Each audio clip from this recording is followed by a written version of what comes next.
सबका सबका कौन साहेब किसका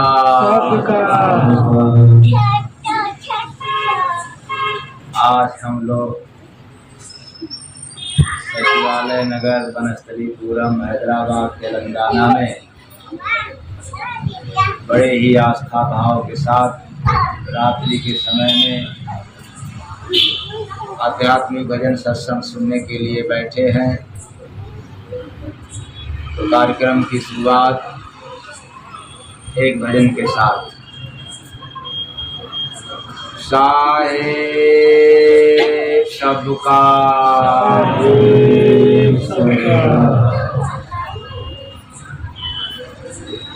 कैला हरि के भजनिया हो देह छोड़ के पड़ी कैला हरि के भजनिया हो देह छोड़ के पड़ी देह छोड़ के पड़ी भैया छोड़ के पड़ी सतगुरु के आजा सरनिया हो दहिया छोड़ के पड़ी के आजा सरनिया हो दहिया छोड़ के पड़ी कैला हरि के भजनिया हो देह छोड़ के पड़ी कैला हरि के भजनिया हो देह छोड़ के पड़ी मानो सदैया तो फिर नाही पैवा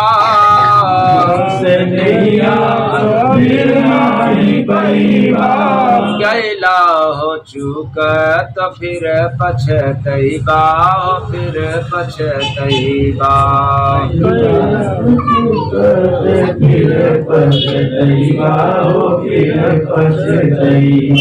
याद कराया पन करनिया हो देह छोड़ के पड़ी याद कराया पन करनिया हो देह छोड़ के पड़ी मिलल बमौका तो कर जा उतारा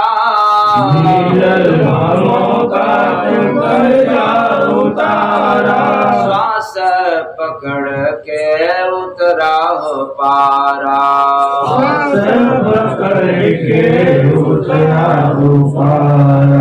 मत करायब की नदनिया हो देह छोड़ के पड़ी मत करायब की नदनिया हो देह छोड़ के पड़ी देह छोड़ के पड़ी भैया छोड़ के पड़ी सतगुरु के आजा सरनिया हो देह छोड़ के पड़ी सतगुरु के आजा सरनिया हो देह छोड़ के पड़ी आए न हर बार सतगुरु बुलावा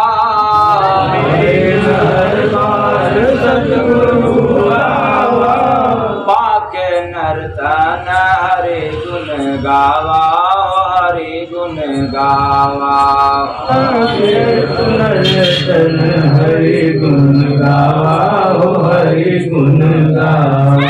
कृपा से बनी है भजनिया हो देह छोड़ के पड़ी भजनिया हो देह छोड़ के पड़ी जय गुरु बंदे भजन करावे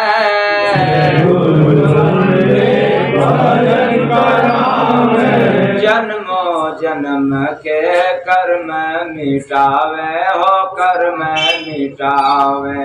जन्म जन्म के कर्म मिटावे हो कर्म मिटावे। सटी है न माया जोगिनिया हो जोगिनिया हो देह छोड़ के पड़ी। सटी है न माया के योगिनिया हो योगिनिया हो देह छोड़ के पड़ी। महिला हरि के भजनिया हो भजनिया हो देह छोड़ के पड़ी। गैला हरि के भजनिया हो भजनिया हो देह छोड़ के पड़ी। साहेब सबका सबका दुनिया हो देह छोड़ के पड़ी। सतगुरु के आजा सरनिया हो देह छोड़ के पड़ी। जब देह छोड़ना ही है तो फिर सतगुरु के शरण में क्यों आना? बात क्या है? क्योंकि हो सकता है गुरु नाम से एलर्जी हो, गुरु के शरण में रहने के लिए समय न मिले। 420 की बात यानी बहकावे की बात लोग बोल दें कि जब मरना तय है तो गुरु के शरण में जाने की क्या आवश्यकता है। आज इसी पर चर्चा होगी। ऐ चेतन प्राणियों, ये सभी को पता है कि एक दिन यहाँ से जाना है। वैसे जैसे एक दिन आया, बिना समय बिना शुभ साहित्य के आया और बिना शुभ साहित्य को जाना है।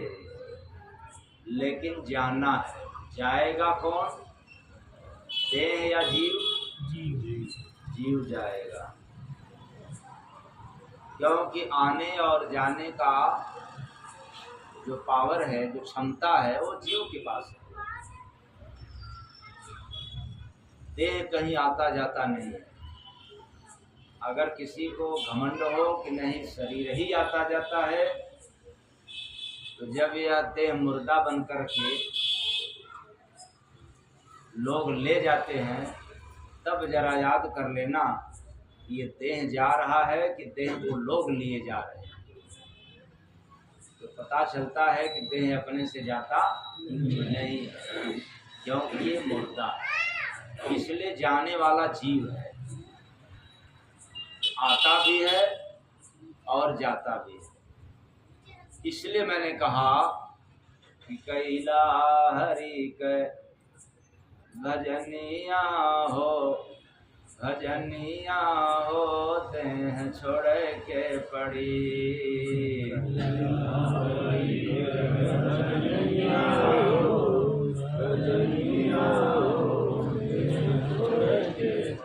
मतलब यह चेतावनी दिया जा रहा है किसको? देह को नहीं, जीव को। और वह भी मनुष्य तन के भीतर जो जीव है, ये चेतन जीव है। इसलिए इसको बतलाया जा रहा है कि भज लो हरि का भजन कर लो। जिस नर्तन के घर में तुम हो, एक दिन छोड़ करके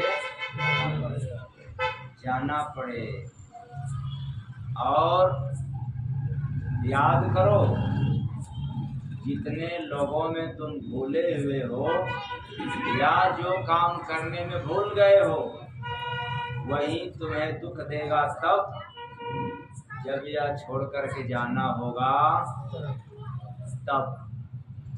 इसलिए शरीर में रह करके ये मत समझ लेना यह घर मेरा है।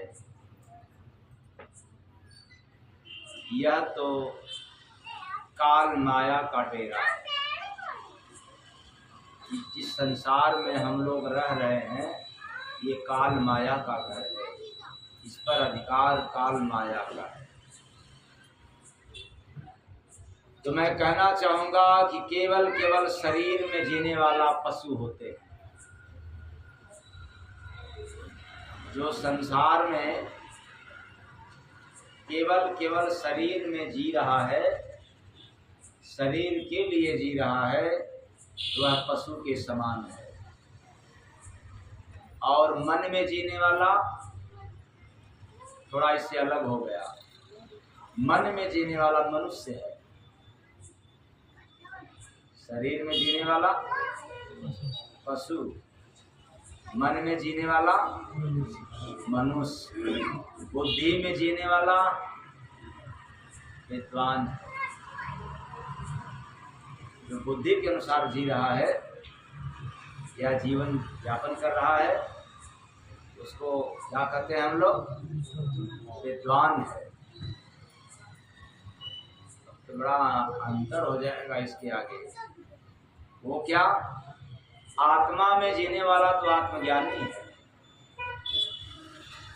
इसमें जीने वाला आत्मज्ञानी है। जीव का विकास 4 अवस्थाओं में पूर्ण होता है।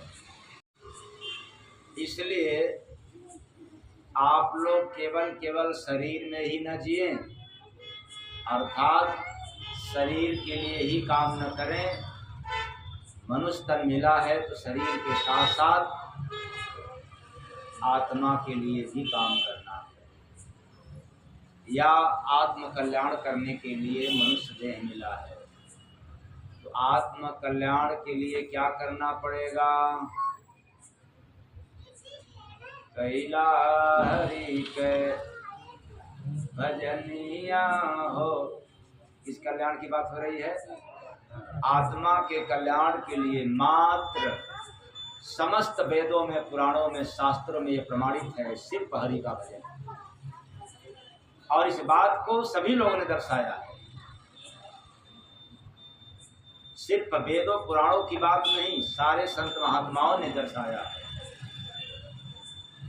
और स्वयं बाबा भोलेनाथ तपस्वी योगी भोले बाबा ने भी बतलाया है। क्या?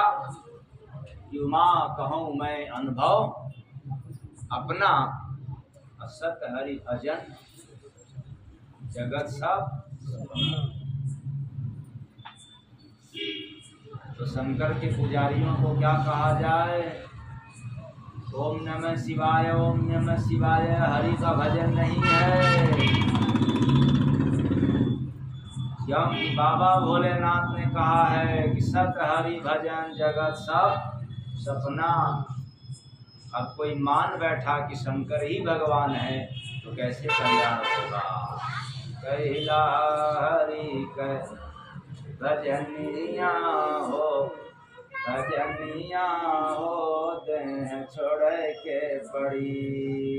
हरि के भजनिया हो, भजनिया हो, देह छोड़ के पड़ी। यह मनुष्य देह मिला है, मजबूत नाव है। यह एकमात्र ऐसा रथ है मनुष्य देह, जिस पर सवार होकर के आत्मा का परमात्मा से मिलन संभव है। और इसको छोड़ करके बाकी जितना भी तन है सब काम हो जाएगा, लेकिन परमात्मा की प्राप्ति नहीं। इसीलिए तो यह जीवन अर्थात मानव जीवन को महान कहा गया है। तो महान कहने का तात्पर्य यह नहीं है कि धनवान हो गया तो महान हो गया, ज्ञानवान हो गया तो महान हो गया, गुणवान हो गया तो महान हो गया। नहीं, कोई समझता है ये पहलवान हो गया तो बड़ा महान हो गया। महान होने का तात्पर्य ये वान से नहीं। तब फिर आत्म कल्याण का जो काम करता है वही जगत में महान हुआ है। और मैं तो कहता हूँ कि आत्म कल्याण की काम करने वाला इंसान सिर्फ महान ही नहीं, इस धरती पर भगवान बनकर के गया है। प्रेम से बोलिए सच्चे भगवान की जय। आत्म कल्याण सिर्फ है, आत्म कल्याण। लेकिन हम लोग अपने आँख के कल्याण में परेशान हैं, दांत के कल्याण में, कोई जीवा के कल्याण में परेशान है कि ऐसा खाऊं कि जीवा को बड़ा स्वाद मिल जाए, कोई पेट के लिए कि हमारे पेट का कल्याण हो जाए, इतना भोजन कर लो कि हम एकदम से 15-20 केजी पेट आगे निकाल दें और फिर जिंदगी में पछताना चाहें तो वो पछताने तो आता।